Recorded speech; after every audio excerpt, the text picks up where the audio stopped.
Alright, welcome back, guys. Gonna try and get the sanding and prep done on our Turbo Morpher today on the front face of it. Got everything taped up, ready to go.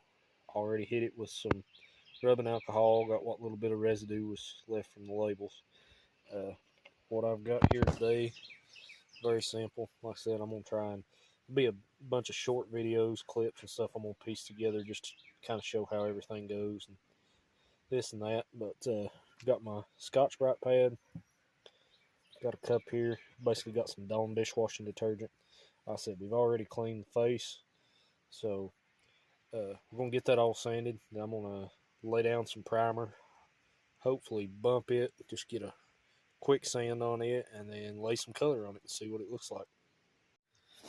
So as you can see here, actually the alcohol, the paint on these this one in particular is very thin.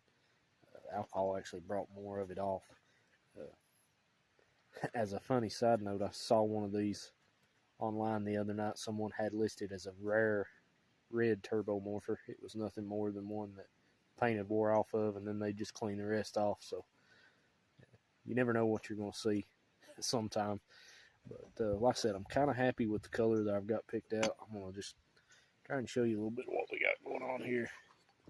Get this Scotch-Brite pad good and wet. Like I say, the soap just helps clean everything, give you a little bit of lubrication trying to get these done. But basically, I mean, you're just trying to get a light scratch on this, something for your paint to adhere to. And if you've got any little places that basically you have any minor imperfections, this will kind of bring it out. You definitely want in all these little places right here, these little nooks and crannies in the morpher, you want to try and get that Scotch-Brite down into them to get a scratch on those areas. You want your paint to stick as best that you possibly can. Plastic's always fun to work with. I know the video on this probably isn't real great, just trying to give an idea process on this, getting in those little places, but you definitely want to get everything scuffed good, cleaned up. The more prep time that you spend, the more time you take in a project like this, the better the result's going to be. You're going to have problems occasionally anyways, the best you can. Something's not going to stick right or do right. That's just part of painting, especially plastic, things like that. But like I said, just want to kind of give you an idea. I'm going to get this, finish this up, get it all sanded, ready to go, and then we'll start laying some primer down. Alright, so we've got everything masked up, got everything clean, sanded, ready to go. I've got some, actually got Dupe Color filler primer. This is a can I had for another project I've been working on. We'll see if we can't get a light coat sprayed on.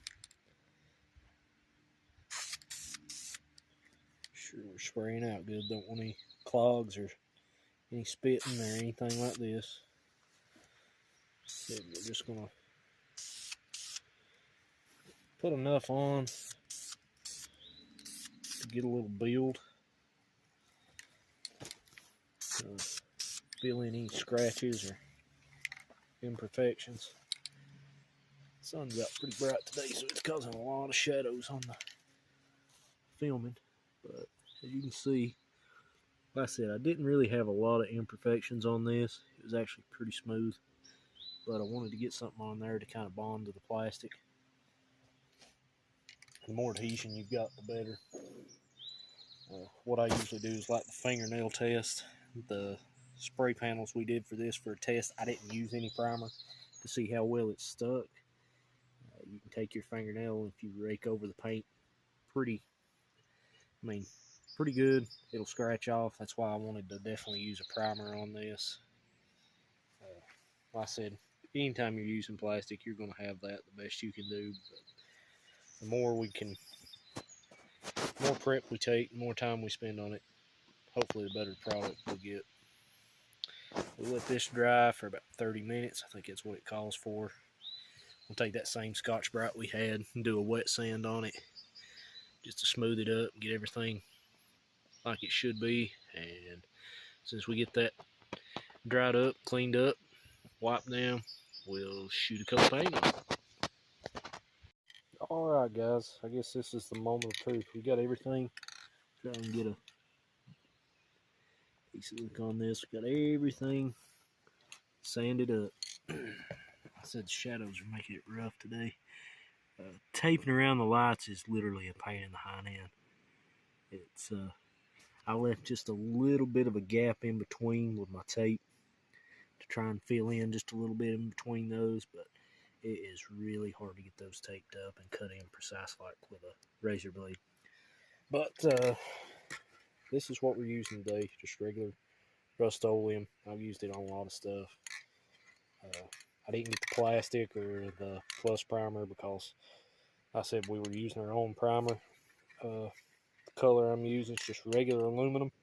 I had an aluminum bright coat, which I've not tried before, but we're going to use this. I was pretty well happy with what it came out to be. Now, mind you, you can't go by the lid when you go to pick this stuff out. That's why I always say try and spray a test panel, because this lid is like 30 shades darker than what actually comes out of the can. But we're going to try this, get a quick coat on here, see how it goes. I'm going to try and film with one hand, spray with the other.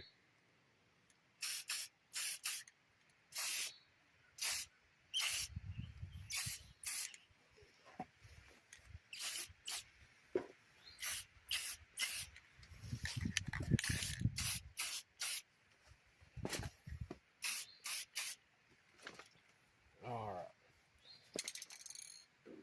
Put that coat on. Like I said, that gives us it's got kind of a nice bright finish to it. A little brighter than what they came factory. If you can see, not sure if I can get that on camera, still have a little bit of an etch in the paint or in the plastic paint, whatever it is, where that original shift decal was, but all that will cover up with a new decal. So we're going to give that about 30 minutes to dry here in the sun, sell it in shade and let it cool a little bit, and then we'll put another coat on.